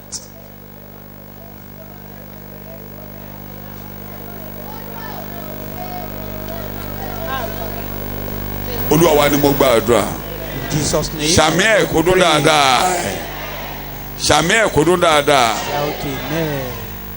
jókòó ọjọ́ búburú á wá kọjá lọ Evil day will now kí ló máa pass fi away. òpin sí ọjọ́ búburú What will put an end to that evil day? níjọ́ tí Ọlọ́run bá ti rí ẹ̀jẹ̀ The day God tó saved bá us. ti rí ọ ní abẹ́ ẹ̀jẹ̀ See you ìbùwọ́n under the blood on the sprinkle tó rí ọ blood. níbi ẹ̀jẹ̀ When ìbùwọ́n God sees you under the sprinkle of onímọ̀lóhùn ti blood. máa rí ọ o máa lo ẹsẹ̀ méjì péré I will use just two verses. kan nínú ẹ̀ nínú Hébérù orí kejìlá In Hebrew chapter ẹsẹ̀ 12, kejìlélógún verse ó ní 20. ẹ̀yin wá sí òkè Síónì Come to 24 rẹ̀ ni mò ń lọ Mount Zion. ẹ wá sí Jerúsálẹ́mù ti ọ̀run Came to heavenly Èdè Jerusalem. àti mo fẹ́ lò sọ́dọ̀ bẹ́ẹ̀. Jésù alárinà májẹ̀mú Ẹ̀hẹ́n. tuntun ẹ wá síbi ẹ̀jẹ̀ ìbùwọ́n Come ìjẹ̀bù wọn ni sprinkle of tí blood. kí náà ẹ̀jẹ̀ ìbùwọ́n ń ṣe What tí is that sọ̀rọ̀ blood tí ó dára saying? ju ti Ábẹ́lì lọ ẹ̀jẹ̀ ìbùwọ́n yẹn ló máa ń ṣílẹ̀kùn ohun tó That dára sprinkle blood òun ló open máa ń the door of ṣílẹ̀kùn good ohun day. rere Open the God òun ló of máa ń good day. ṣílẹ̀kùn ọjọ́ rere You open the door of so good day. ìjọ tí a bá ti rí ọ ní ọ̀dọ̀ Jésù The day you are seeing the presence of God, a rí ọ níbi ẹ̀jẹ̀ you ìbùwọ́n will be seen in the place of àwa sprinkle of ṣílẹ̀kùn blood. ohun rere fún ọ Then the doors of good things will be open for you. àwa ẹ̀jẹ̀ yẹn ló wá máa san gbogbo gbèsè That blood will pay for all debt. gbogbo gbèsè tó jẹ All debt. o gbogbo ohun tó o ti ń bá bọ̀ All what ìwà asán tó o jogún látọ̀dọ̀ àwọn baba ńlá rẹ same character you inherited from èpè your baba forefather. ńlá rẹ The curses you èpè inherited. ìyá ńlá rẹ The curses you inherited ẹ̀ṣẹ̀ from your bàbá family. rẹ The sins ẹ̀ṣẹ̀ of ìyá your ńlá father. rẹ The sins of your mother. gbogbo nǹkan tó yẹ kó o fi máa bẹ̀ èèyàn kó o lè gbélé ayé kó o máa túbọ̀ kó o lè Those things gbélé that ayé will be appealing to Eh, people o. for you to live ẹ̀jẹ̀ right yẹn ló life. máa san gbogbo gbèsè The blood will pay for fún it. Ọlọ́run For God. tọ́lọ́run bá ti yọ́nú Once God disappears, ọ̀tá wa yọwọ́ lọ́rọ̀ the rẹ enemy will remove his hand. ilẹ̀ ò ní bá ọjà mọ́ Land will no more fight. atẹ́gùn ò ní bá ọjà The mọ́ wind will no ẹ̀wọ̀n more abọ́dá ò ní lè gbógun tì ọ́ lórí ilẹ̀ The mọ́ ghost will no more wage war against bàbá you. Pétérù ló kọ́ wa Our bẹ́ẹ̀ father Peter told us. nínú Pétérù kínní orí First Peter ìkíní chapter 1, ẹsẹ̀ ìkejìdínlógún verse ó ní 8. gẹ́gẹ́ bí ẹ̀yin ti mọ̀ yín pé As you know, kì í ṣe wúrà àti fàdákà that not gold or ṣe eléyìí silver. tó máa sọ pé ọ̀yá ọ̀yá ṣáájú òṣòwò yìí sọ̀rọ̀ sí Speak to this money sọ̀rọ̀ sí or talk to it. tàbí lọ́mú tẹ̀lé àpótí rẹ Go and bring your Sọ̀rọ̀ best sí. clothes. sọ̀rọ̀ sí aṣọ Talk yìí to it. aṣọ yìí ò lè sanwó These clothes cannot pay the ransom. ìtẹ̀lẹ̀ àpótí ẹ kò lè sanwó Your best clothes cannot pay for gbogbo that. àwọn nǹkan tí àwọn adáhunṣe àbóbì kò All lè those sanwó things that Mo ní kò lè ṣe. or not even cola, they can't pay Pétérù for ló ń it. sọ̀rọ̀ kí ni Pétérù wí? Peter, níwọ̀n bí ẹ̀yin ti mọ̀ pé Ẹ̀hẹ́n. a kò fi ohun tí díbàjẹ́ rà yín padà kì í ṣe ohun tó ń bàjẹ́ aṣọ á bàjẹ́ You are obì not á bàjẹ́ indeed. owó á bàjẹ́ clothes will be corrupt. Cola will be corrupt. gbogbo ohun tí ẹ ń gbé lọ adèyẹ á bàjẹ́ Not even gbogbo hand nǹkan will tẹ́ ẹ be ń gbé lọ corrupt. sóríta All gbogbo those ẹ̀ things ló you are máa taking bàjẹ́ to kí ló máa junction. ṣe wọ́n á They bàjẹ́. will be corrupt. máa kà á bíi fàdákà tàbí wúrà kúrò Bẹ́ẹ̀. nínú ìwà asán bẹ́ẹ̀ yín kí la máa ṣe fún wọn ẹ bá mi bẹ̀ wọ́n What àwọn do we ṣòròǹgà do ni for them? ẹ bá mi bẹ̀ wọ́n These èló ni ká mú wá ẹ bá mi What- bẹ̀ wọ́n kò How lè many bẹ̀ should wọ́n I bring? It can kò lè bẹ̀ appeal wọ́n them. That bíbélì ló ń can kà appeal tí them. ẹ̀yin ti jogún láti ọ̀dọ̀ àwọn baba n yín tó ń da ayé yín rú ni nǹkan tẹ́ ẹ jogún n tó ń ba ayé ẹ jẹ́ wà wà What in nù your ẹ̀jẹ̀ life rẹ̀ is what you've inherited. n It's tó in ń your ba blood. ayé ẹ jẹ́ inú ẹ̀jẹ̀ That ló thing wà that is ruining your life is in your blood. ẹ̀ṣẹ̀ inú ẹ̀jẹ̀ ló wà Sin is in your blood. ìwàkọ́wà inú ẹ̀jẹ̀ ló wà Bad character. èpè yes, tó ń your jà blood. ó wà nù ẹ̀jẹ̀ Because ruling your life is so in a your blood. gbọ́dọ̀ wà gbé èdè tí mo lò nínú ẹ̀kọ́ tó kọjá a gbọ́dọ̀ wẹ̀ kó ònú ẹ̀jẹ̀ wọ́ tẹ̀ka lára You rẹ̀. must be washed àìsàn tó ń bá of ọjà your báyìí own blood. gbólówà. The sickness that is you are Well, struggling with is in your bó bá blood. ti dọ́dọ̀ dọ́tọ̀ wọn á ní ká ṣàyẹ̀wò ẹ̀jẹ̀. When you get to the bá dẹ̀ ti ṣàyẹ̀wò physician, kí náà máa rí. they will do blood wọ́n á lò tests níbà. and they will tell you have ìtọ̀ ṣúgà rí malaria. nínú ẹ̀jẹ̀ This rẹ̀. is diabetes in your blood.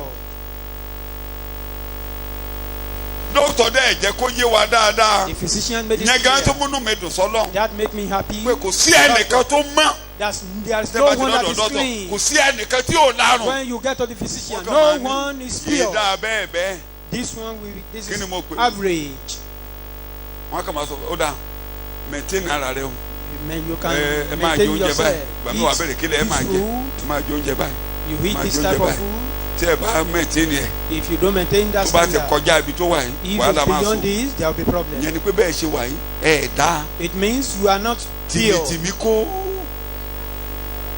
ojú ẹ̀ kàn dán rétérété You look ẹlòmíì mo máa ń fi Radiant. dáwàdà tẹlómi ọmọ mi you crack joke I at don't times. sick màá ní wọ́ tó dúró bẹ́ẹ̀ ni pé ká máa Times mú ẹ when lórí àtẹ anyone say yìí you see, and gbogbo ẹ I dúró tell dà as nǹkan radiant tẹ̀mí as jì you are, nínú and something is gbogbo dúró dà bẹ́ẹ̀ there. tó bá ní kóníkàlùkù máa ṣàlàyé bó ṣe ń If we ṣe are to be talking now, ẹlòmíì àṣà lọ níbí some people will run away. kánìkàn kan wa máa ṣàlàyé bó ṣe ń ṣe We each of ó us kẹ̀lé pé a ò ní to sòótọ́ bẹ̀rẹ̀ ká máa sòótọ́ ká máa sọ bó it's ṣe ń only ṣe we wá will not speak the truth. kóníkàlùkù máa sọ bó ṣe ń ṣe For wá us to lóru be bó ṣe ṣe wá dé ká tó máa bọ̀ What ní you ṣọ́ọ̀ṣì pass láàárọ̀ yìí through before you come to ẹlòmíì a máa yílẹ̀ báyìí pé àṣẹ ìkẹ́kọ̀ọ́ jẹ́ ẹ̀ṣẹ́ mi. even some people will just be rolling that my own is very minute.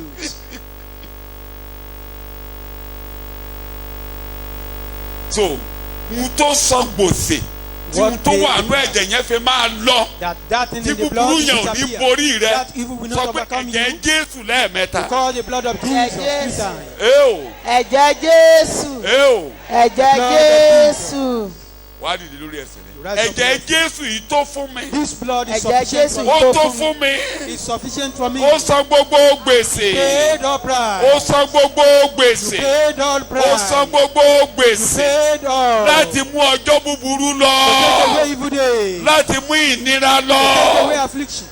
láti mú ìnira lọ Take away láti affliction. mú wàhálà To take away lọ problems. láti mú ìkorò To take away lọ bitterness. láti mú ìbàjẹ́ To take away lọ. corruption.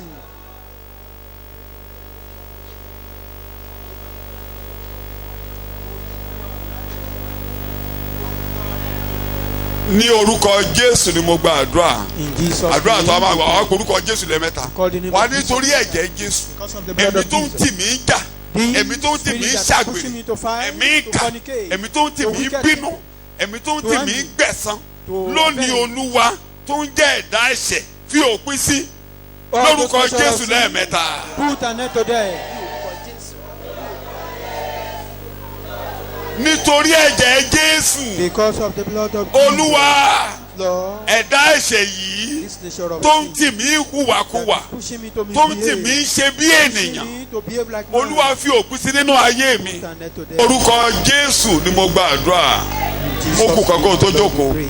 orúkọ Jésù lẹ́ẹ̀mẹ́ta Call the name 3 times. wàá gbàdúrà ẹ̀tọ́ kankan nítorí ẹ̀jẹ̀ Jésù Jehovah, gbogbo ohun tó wà nú ẹ̀jẹ̀ mi tó máa yé mi korò that's making my life to tó be máa ra ní mi that's making me to be afflicted, tó múlé ayé ṣòro fún mi láti gbé making this world unbearable for me. nítorí ẹ̀jẹ̀ tí wọ́n jáde láàárọ̀ yìí. Because of your Lórúkọ blood, Jésù push them lẹ́ẹ̀mẹ́ta. out of my system.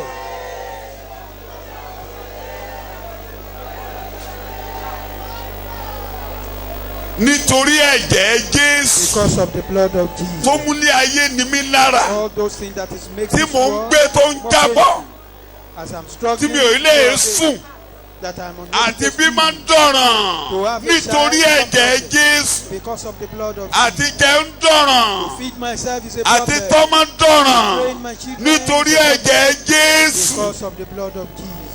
Olúwa Lord, fi òpin sí i put an end to them. fi òpin sí ìkorò Put an yìí end to this bitter. fi òpin sí ìnira Put an end to yìí this affliction. fi òpin sí wàhálà Put an end yìí to this problem. nítorí ẹ̀jẹ̀ Because Jésù of the blood of Jesus. nítorí ẹ̀jẹ̀ Because Jésù of the blood of Jesus.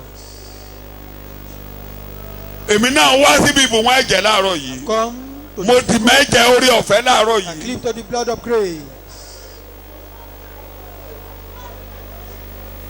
tó Kristi Olúwa wa ni a gba àdúrà In Jesus' name, our Lord, we pray. sàmì ẹ̀kọ́ kalẹ̀ jókòó Let's have ẹ a mọ tí Jésù ṣe You know what Jesus did nígbà tó wá gbé ẹrù yẹn. when he came to ó lift ní that body? ó lóun yọ ọ̀dà ara òun. He said, I surrender ó ní myself. gbèsè tóun ò jẹ lòun á san.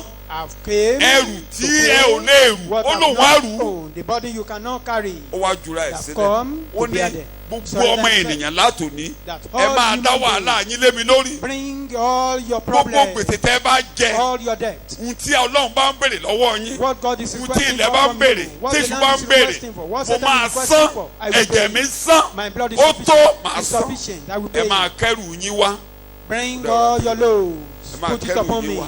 Put it ẹ máa upon me. kó wá ẹ Bring máa them dá all. lé mi lórí. Put it upon me. mo ló fẹ́ rọra dákẹ́ That was why wọ́n he remained tì í silent. kò sọ̀rọ̀ They push him kó lè bínú kó má rẹrù ni. just for him to be hungry, not to bear our load, but not.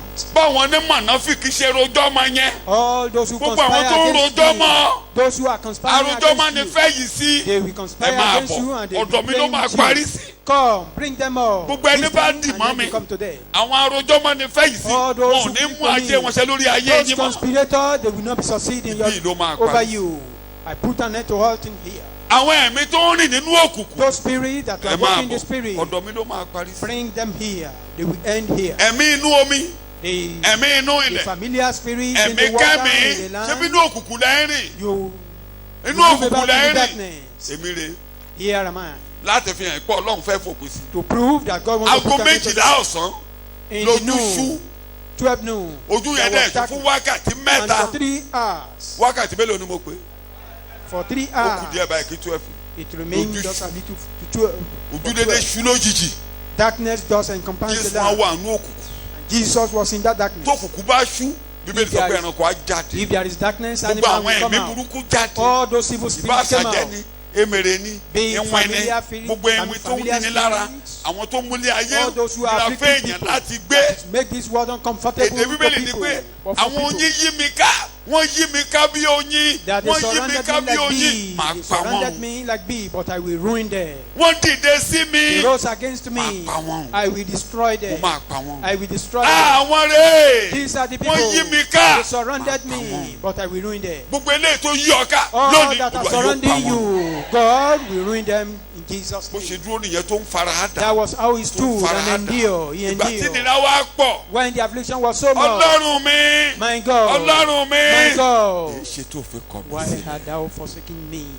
ọlọ́run gbójú kúrò lára ẹ̀ God looked the other pé way. ìyà yìí á parí That this suffering ìnira will yìí á end. parí This affliction will ìkorò end. yìí á parí This bitterness will end lórí ẹsẹ̀ rẹ̀ on your feet. Jésù mo dì mọ́ Jesus, I cleave unto you. ìyà mi parí lónìí End of my suffering ìkorò today. yìí parí This bitterness is Ìbànújẹ́ ending yìí today. parí. This sorrow is ending today. àṣetì yìí parí This impossibility is Àìsàn ending yìí today. parí. This sickness is ending àìrọ́mọbí today. yìí parí This barrenness is wàhálà ending yìí today. parí This o problem is ending today. ó parí o And then, wákàtí òkùnkùn ti lọ hours of darkness is wákàtí over. òkùnkùn ti lọ Hours of darkness is over. wákàtí òkùnkùn ti Hours of lọ. darkness is over.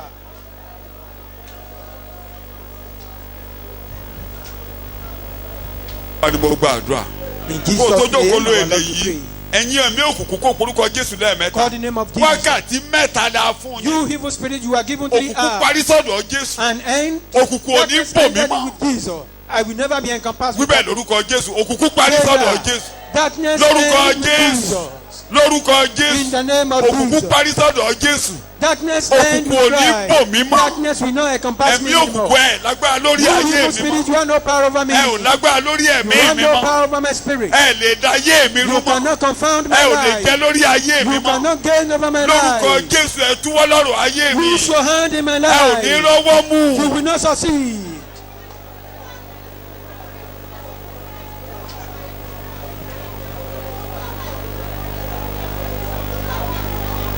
erémọdé ló rò pé mò ń ṣe You think we are joking? wọ́n ń gbọ́ They listen. pé wákàtí òkùnkùn parí lọ́dọ̀ That the Jésù hours of darkness ended with mo rọ̀ mọ́ Christ. Jésù I lónìí cleave unto Jesus mo rọ̀ today. mẹ́jẹ̀ Jésù I cleave to his lónìí blood kó today. wẹ ẹ̀ṣẹ̀ mi nù lónìí To wash away my sin nítorí náà today. ẹ̀yin ẹ̀mí òkùnkùn You evil spirit. ẹ̀ ní í ṣẹ́ mọ́ lórí ayé mi You have no authority ẹ̀ over ní my í jẹ́ mọ́ life. lórí You will ọ̀rọ̀ not mi gain. You will not succeed over ètè my yín ò life. ní í ṣẹ́ lórí Your plan ayé and mi purpose mọ́ will not be succeed. ó máa sọ̀rọ̀ You are not talking. ohun tó bá sọ ló máa rí gbà What to say? ẹ ní you will jẹ́ mọ́ lórí receive. ọ̀rọ̀ mi You will not succeed ẹ over bá my life. dẹyẹ turn to anything. ẹ bá dé kolo. Maybe you turn to health ẹ bá world. dájá. You turn to dog. ẹ bá You dóyin. turn to bee. ẹ ní jẹ lórí You will ọ̀rọ̀ not mi. succeed over my ẹ bá life. jẹ mèrè. If you turn to ẹ bá jẹ mi familiarity, àbíkú. you turn to lórúkọ evil spirit. Jésù ẹ ní jẹ lórí ọ̀rọ̀ mi. You will not gain. ẹ You will ní not jẹ succeed. lórí ọ̀rọ̀ mi. You will not succeed over ẹ my ò ní life. jẹ lórí You will ọ̀rọ̀ mi. not succeed over my life. Ni mo gba àdúrà. In Jesus' name, our Lord, we pray. ẹ gbọ́ ohun tí Jésù wí ni máa sọ Don't you bẹ́ẹ̀ hear fún what wọn. Jesus said? tún sọ pé lórúkọ Jésù. gbọ́ ohun tí Jésù wí nígbà tó parí Listen iṣẹ́. to the word of God. ó parí Hear ìyà. ó ló what ń Jesus- parí. He said it is finished. ó ló ń parí. He said it is ó ní finished. ìṣẹ́ parí. ó ní ìkorò parí. Bitter ó lọ́jọ́ days búburú finished. parí. The evil day ó lọ́jọ́ finished. ẹ̀gán parí. The day of ọjọ́ àgán distress. parí. The day of ọjọ́ barrenness wàhálà finished. parí. The day of problems ọjọ́ finished. àìsàn parí. The day of sickness is ọjọ́ finished. àṣetì parí. The day of impossibility ó ló finished. parí o. Finished. ó parí o. Finished. ó parí o. It is finished. ibi parí It o. is finished. àrùn yìí parí o. Sickness is finished. ìkorò yìí parí It is o. finished. ìnira yìí parí Affliction o. finished. ewu àìsàn gbọ́. You sickness, gbọ́. hear the word of ewu God. ìbànújẹ́ gbọ́. You sorrowful, hear the lórúkọ word of Jésù. God. Jésù ló ń parí. Jesus said it is torí finished. ẹ̀jẹ̀. Because of the blood. torí ẹ̀jẹ̀ Because of Jésù. the blood of Jesus. àṣetì yìí parí. Impossibility. ó It is parí ni a finished. sọ. It is finished. ó parí ni a It is sọ. finished. You in said the it. name of Jesus. Ní orúkọ Jésù. in the name of Ní Jesus. orúkọ Jésù.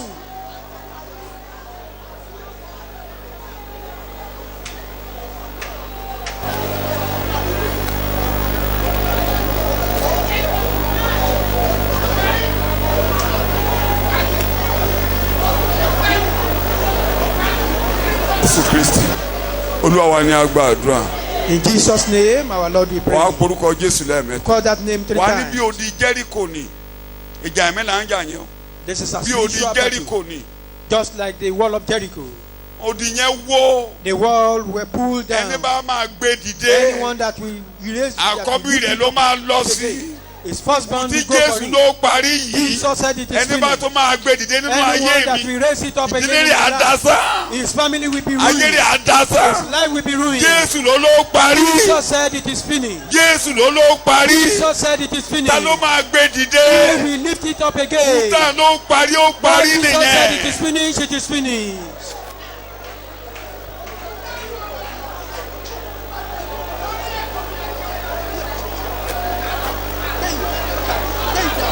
pé mi ò ní lọ́mọ ó parí. That I will not have child. pé mi ò ní It is sórí finished. ẹlẹ́yẹ ó parí. That I will not be pé fortunate. mi ò It ní is finished. gbéyàwó ó That I parí. will not marry. It ẹni is bá finished. ti ní kò parí ó bá Ọlọ́run jà. ó bá Ọlọ́run jà. ó bá Ọlọ́run jà.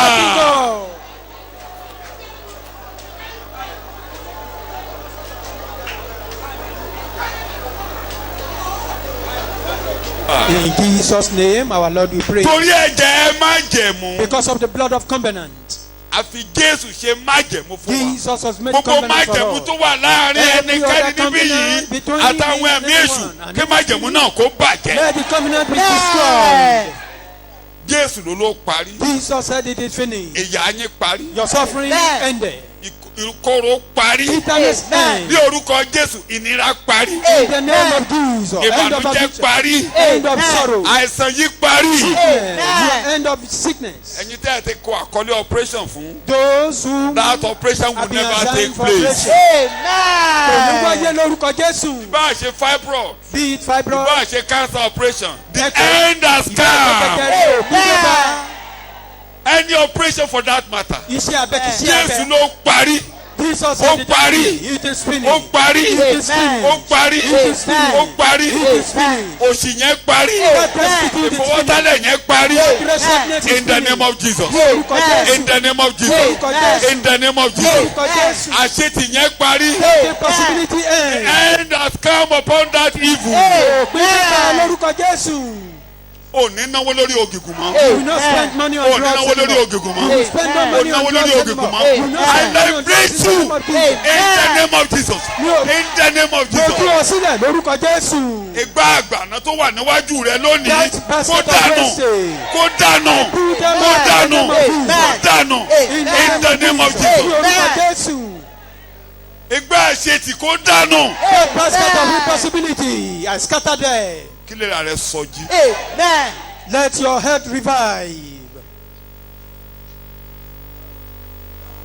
In Jesus' name I pray. Ní orúkọ Amen. Jésù ni mo gbàdúrà. In Jesus' name I pray. Ní orúkọ Jésù ni mo gbàdúrà. Ọjọ́ búburú ti lọ́la. Sọ bẹ́ẹ̀. Ọjọ́ búburú kò ní wáyé mọ́. Ọjọ́ búburú ti lọ láyé mi. Ọjọ́ búburú kò ní wáyé mọ́. Ọjọ́ búburú ti lọ láyé mi. Ọjọ́ ìkorò, ọjọ́ ẹ̀gúnlẹ̀. Ọjọ́ búburú ti lọ láyé mi. Ọjọ́ ìrẹ̀dànù, ọjọ́ bànújẹ́.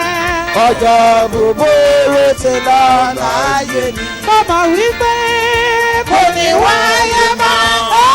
Lórí ayé mi kò ní wáyé mọ́. orúkọ Jésù. Kò ní wáyé mọ́. Lórí ayé mi kò ní wáyé mọ́.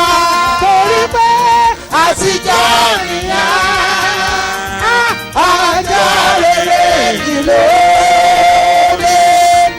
Sátánì máa halẹ̀ mọ́ mi mọ́. Ariwo lásán ló ń pa kiri. Mo fọwọ́ sọ̀yà nínú Jésù. Ẹni tó gbé ọjà gbogbo ró lọ. Nípa ẹ̀jẹ̀ máa jẹ̀ mọ́. Wíbẹ̀. Mo pariwo wípé ọjọ́ gbogbo ti lọ láyé mi. Sọ pé mo pariwo lórúkọ I Jésù. cried in the name of Ọjọ́ Jesus. búburú ò ní wáyé Will never mọ́. come to life. Ọjọ́ búburú yóò ní wáyé mọ́. Today will never come to my life again. lórí ayé mi ọjọ́ burú ò ní wáyé lórí ayé mi mọ́ mo pariwo pé ọjọ́ burú ò ní wáyé lórí ayé mi ní orúkọ Jésù lórí. Àdúrà. Amen. In Jesus' name, our Lord, we pray. Jókòó dá jẹ́ kí n ṣí. Ẹ̀kọ́ yẹn ò lè tán lónìí. We can't finish it today. Jẹ́ kí n ṣí. Màá tẹ̀síwájú níjọ́ mẹ́jọ. We continue. Tí ọjọ́ búburú bá lọ nínú ọjọ́ mẹ́ta. If the evil day is gone, Nígbà tí Jésù parí ìyẹn. when Jesus Tó finished that, ké he ó cried, parí It is ó finished. parí It is ó finished. parí It is finished. ọjọ́ ibi lọ Evil day is ọjọ́ gone. ìkorò lọ Bitter ọjọ́ day is ìnira gone. lọ. Day of affliction gone. Ó wá dákẹ́ jẹ́. He remains silent. Ó gbé ẹ̀mí mì. There was a perfect silence for Ìdákẹ́rọ́rọ́ 3 wá wà days. fọjọ́ mẹ́ta. Ó dàbẹ́ ni pé ṣe làwọn ọ̀run dákẹ́. As if heavens were silent, Àṣẹ bàbá wò bàbá ń báṣẹ́ lọ. not knowing the Father Kí mo ní bàbá ń was ṣe? doing Ó ń his báṣẹ́ lọ. work. Èé o Continue Ó ń báṣẹ́ his lọ. work. bàbá lọ Jésù kọjá lọ sí ìsàlẹ̀. Jesus descended. Ibẹ̀ yẹn láti lọ bọ́ aṣọ Down. ìyà. There, the Pé òun tí garment of Jésù suffering. ànáǹsì yìí. That what Jesus has Àwọn announced. wọ́n lẹ́nu ló ń sọ ẹnu ìwọ olóò parí ẹnu Some ẹ people ló were ń sọ tó saying, parí. you are only, Àwọn bàbá wa You are jókòó lying. àwọn ẹ̀mí wa jókòó and the sísàlẹ̀. spirit, they now sat down Wọ́n á sọ there pé in the wọ́n ní pit. ká máa dìímú báyìí. And they should they were about to hold Ní him. ìmọ́lẹ̀ kan tọ̀run And wá there was a gàrà. great light Ẹ from bọ́ aṣọ heaven. ìyà kúrò ní ara Remove rẹ̀. the Ẹ garment of bọ́ aṣọ destiny. ìyà kúrò ní ara Remove the rẹ̀. garment Ẹ of bọ́ aṣọ destiny. ẹ̀gàn kúrò ní ara Remove rẹ̀. the garment Aṣọ ìyà ara rẹ̀ kó máa bọ́ láàárọ̀ yìí reproach. lọ́jọ́. The garment of reproach will be removed from you this morning. Aṣọ burúkú tó ń gbé wọ̀ wá yẹn. That evil Jésù garment. ní aṣọ ìyà ara yẹn máa Putting gbé upon wọ̀. us. Ẹ máa gbé bọ̀. Ẹ máa gbé bọ̀. Aṣọ Putting it ẹ̀gàn, on. aṣọ ẹ̀ṣẹ̀, The ẹ garment máa of gbé bọ̀. reproach, garment Aṣọ of ẹ̀gàn, sin, aṣọ ìdájọ́, garment ẹ of máa gbé judgment. bọ̀. Ní Jésù wọ̀dé And sàlẹ̀. Jesus put it. Aṣọ ìyàwó lára rẹ̀. There are Ó kàn garments of mẹ́tẹ́nu lórí suffering. òkè You are ni. only making cracking Ní àwọn joke ọ̀nà wa over announce there. pé And the ẹ heavens bọ́ aṣọ now ẹ̀rí announce. kúrò ní ara Remove rẹ̀. this filthy garment from him. Láàárọ̀ yìí This tẹ̀lé morning, ẹ̀ bá. bow down Aṣọ your ẹ̀rí kó máa kúrò ní ara mi. Every filthy garment be Aṣọ removed ìyà from me. kó máa kúrò ní ara mi. Every Aṣọ garment ìnira of kó máa suffering. kúrò ní ara mi. Every garment of Aṣọ affliction. ìbàjẹ́ kó máa kúrò ní Every ara mi. garment of Aṣọ wàhálà mi ò ní wọ̀ mọ́. Every garment of Mi ò ní wọ̀ problem. I will no more mọ́. put Mi ò it ní on. wọ aṣọ wàhálà mọ́. I will not put Mi ò on ní the wọ garment aṣọ of àìsàn mọ́. I will not put on Mi ò ní garment wọ of aṣọ ìnira I will mọ́. not put on garment of affliction.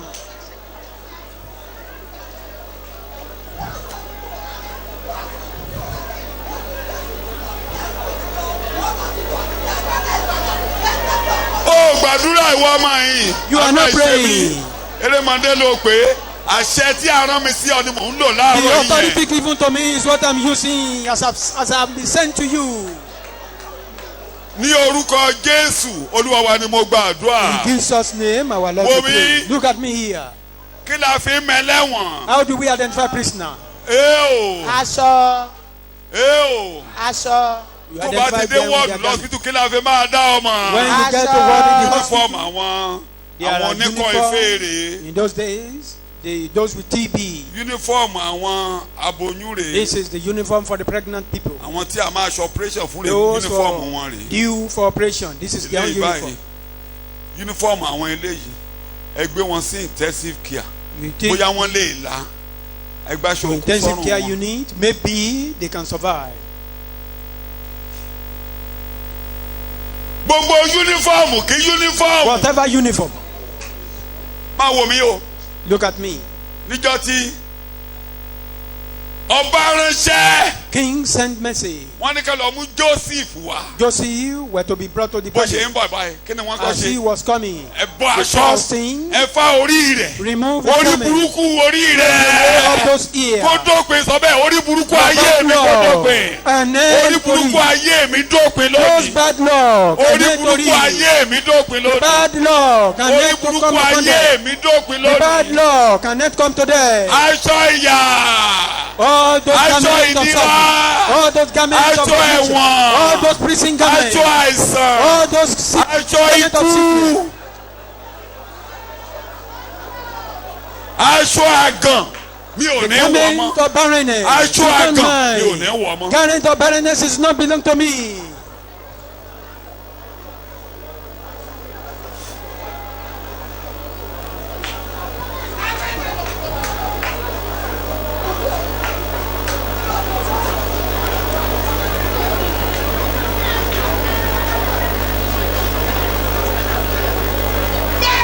Ní orúkọ Jésù ni mo gba àdúrà. In Jesus' name we pray. Torí pé o pe Jésù wọlé. Because you accepted Torí o ṣe Jesus. ọkàn payá fún You ọ̀rọ̀. open up your mind. Àṣẹ àwọn ọ̀run ni Jesus. pé ẹ bọ́ aṣọ ẹ̀rí kúrò ní ara rẹ̀. To remove this filthy garment from you. Lórúkọ Jésù ẹ bọ́ aṣọ ẹ̀gàn kúrò ní ara rẹ̀. Remove this garment of Ẹ bọ́ reproach. aṣọ ẹ̀nìyà kúrò ní ara This rẹ̀. garment of Ẹ affliction bọ́ be aṣọ ẹ̀kú removed. kúrò ní ara Let rẹ̀. the garment of death be Aṣọ removed. àìsàn ẹ bọ́ kúrò ní ara The garment of sin be rẹ̀. removed.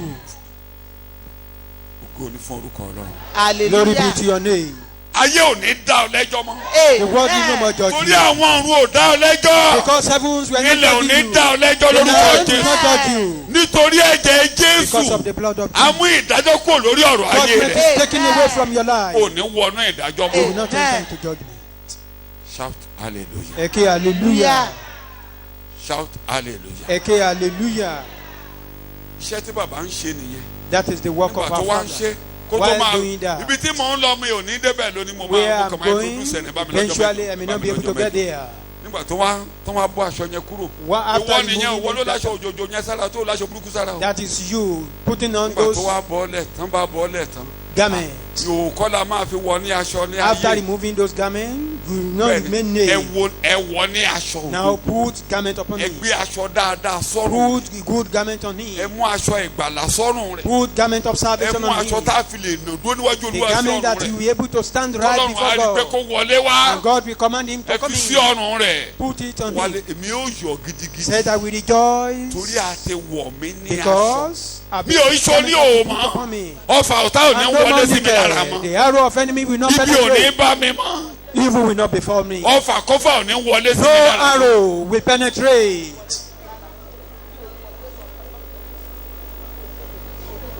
Jésù Olúwa wa. In Jesus' name we pray. Ẹni tí ò láṣọ la máa ń ní kíní lè jẹ́.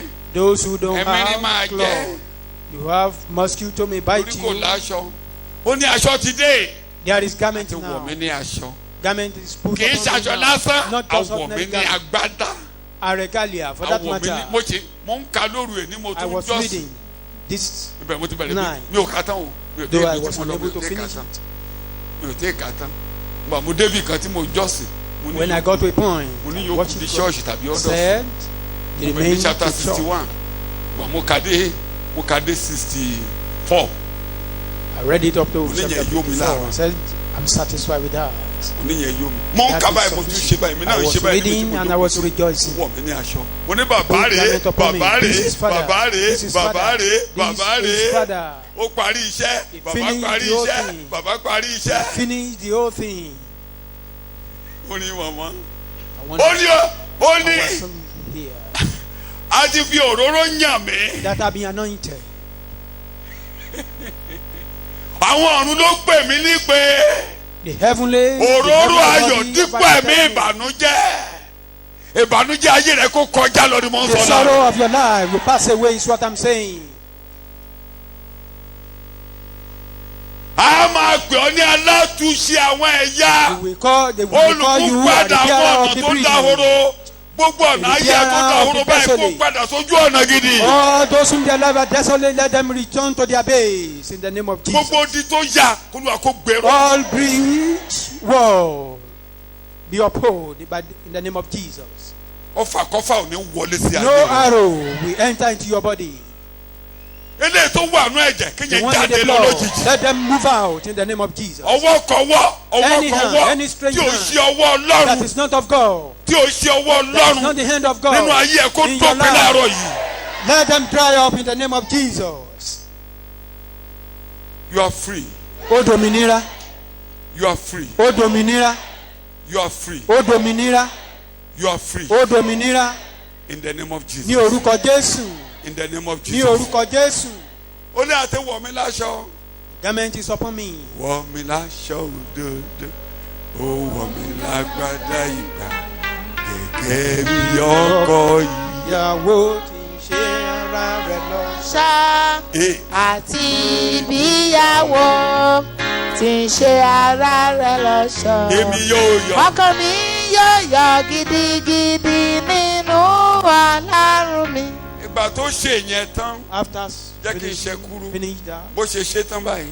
immediately after that, Àwọn ọ̀tá tán fẹ́ dìímú. the enemy that was Oníkálukú about wá to fi gbó capture ṣọ̀nà. me, they ran away. Láwọn tó ní wọ́n fẹ́ dìímú tó fẹ́ ba yé ẹ̀jẹ̀. Those who Ikú are gan trying ni to capture him to me, even dead could not stand lọ ẹ lè You lọ won't gbogbo go. lẹ́ ń sá lọ. You will not Ẹ máa go. bọ̀ Come abẹ́ back. ẹsẹ̀ mi lẹ́ máa wà. You are under my feet. Lórí ẹsẹ̀ lónìí Ọlọ́run àlàáfíà yóò tẹ Sàtánì mọ́lẹ̀ ní abẹ́ God ẹsẹ̀. of peace will step on Pé láti Satan àárọ̀ under my yìí feet. gbogbo ogun kógun tó ti ń lé mi. Every battle pursuing Orí me, yín ni màá máa gbà I kọjá. will be walking upon you. Wíbẹ̀ orí yín ni màá máa I gbà will tread kọjá. upon you. Orí yín ni màá máa I gbà will tread kọjá. upon you. Wọ́n tẹ ejò I mọ́lẹ̀. will tread upon Wọ́n ti àkékè mọ́lẹ̀. snake and Wọ́n scorpion. máa rìn lórí agbára I will ọ̀tá. walk upon the power Ẹ of ò ní rí mi enemy. gbé ṣe mọ́. Nothing will thereby harm me.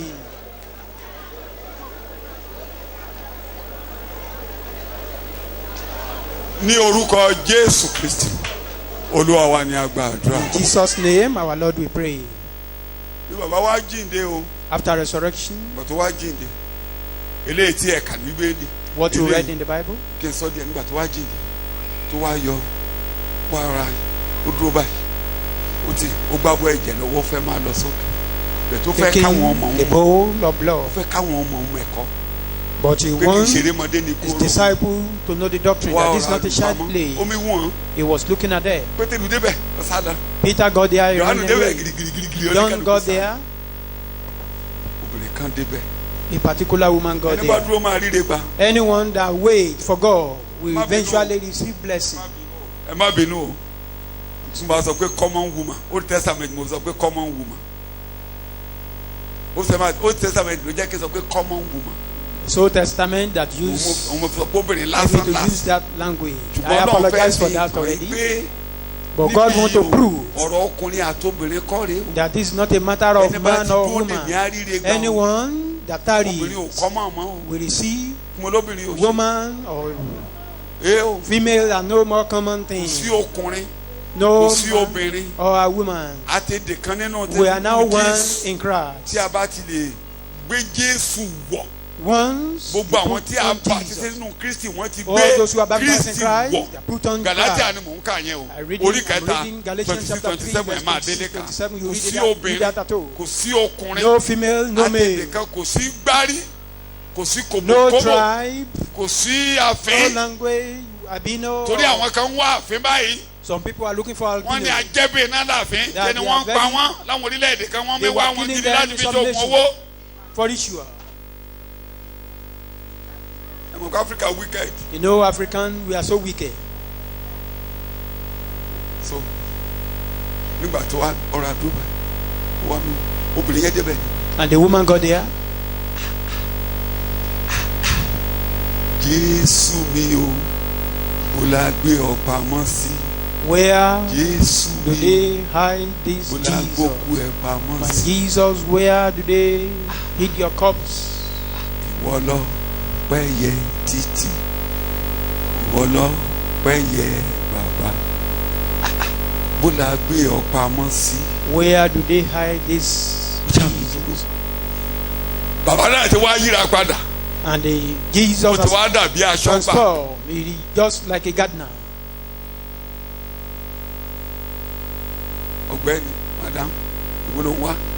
Woman, what are you looking for? Mo ń wá Jésù mi ni. Looking for Jesus. My Tí ẹ Jesus. mọ ibi tí wọ́n gbé pamọ́ Do you sí. know where he was kept? Ibi ilẹ̀ àsìkò We èsì. buried him here. Bó ni wọ́n gbé pamọ́ Where was sí. he kept Sọ now? fún mi Tell me, jọ̀ọ́jọ́. please. Jésù mi ni mò ń wá. Looking for my Jesus. Màmá yẹn fẹ́ràn Jésù. That woman loved Jesus. Ó dẹ̀ fi hàn pé òun fẹ́ràn ẹ̀. And she manifested that. Ṣé ló ó mòróró dání o? Ó fẹ́ nǹkan tó máa fi yàn. She went there Ó mú with nǹkan dání kò wá anointing lọ́wọ́ oil. òfo. She didn't come in Fi hàn there pé òun fẹ́ràn empty-handed. Jésù. Ó To dúró. show that he loved Mo Jesus. máa mẹ́ni gbé. I will know Olè who tó took him gbé away. lónìí á jáde. That thief must come out. Ìgbà tí Jésù wá wò títí pé yéé pọ̀. When Jesus discovered this is so more. Maria. Mary. Rábò. Kò gbà mú. Rabbi. She wanted to grab him, Má jẹ́ but ká he said ṣàròfin. no. We shouldn't break the law. Má fi ọwọ́ kàn mí. Touch me not. Mi ò tí ì gòkè lọ sọ́dọ̀ bàbá. I'm here to ascend that Àti to your bàbá father àti yín. and your father, Sọ́dọ̀ Ọlọ́run mi. to my Àti my Ọlọ́run God mi. and your Fún mi God. láàyè. Give me Ọjọ́ rere dé just a tán. chance. Ọjọ́ rere A ti good dé. day Ní sùúrù, is at ọjọ́ rere ń hand. bọ̀. Ọjọ́ A rere. good day is at hand. Ìjọ́nù kọjá. Òun náà wá lọ wá. And Bàbá náà wá gbẹ̀bọ̀ báyìí. Jesus now took that Wá gbẹ̀bọ̀ sacrifice, dókè. took it up Wá there. gbẹ̀bọ̀ dókè. When he got there, Nígbà tí bàbá náà rí. and when father saw him, Bàbá náà ti ń sọ kó gbé bọ̀. father has been expecting him. Bí bàbá ṣe ń wo olókèrè tó ń gbé As bọ̀. he was looking at him Bí afar olórí off, àlùfáà. as an high priest, Ó yẹ kó da ẹbọ náà kó kọ́kọ́ wọn. he is supposed to Ó wá sprinkle it bẹ̀rẹ̀ sí ń dà á and then pour síbi it ìtí àánú into the níbi seat ìwọ of the pẹpẹ mercy lókè. at the horn of the altar. Eléyìí àwọn lẹ́ẹ̀méje. Eléyìí àní dà á. This one will not be Sọ ẹbọ náà mọ́. Carry it there. Ẹbọ ẹ ti gbà. Your sacrifice Ẹbọ is eléyìí ti accepted. gbà. This one is accepted already. Kí ló wà lọ́kàn rẹ ìwọ What ọmọ? is in your mind? Kí ló wà lọ́kàn rẹ tó What fi do gbẹ́bọ you wá have bí? in mind that makes Sọ you ohun to tó bring wà this lọ́kàn rẹ. sacrifice? Tell me your mind. Lòun náà wá forí balẹ̀. And he bowed down to God Ló wá káwọ́ sókè. and he surrendered.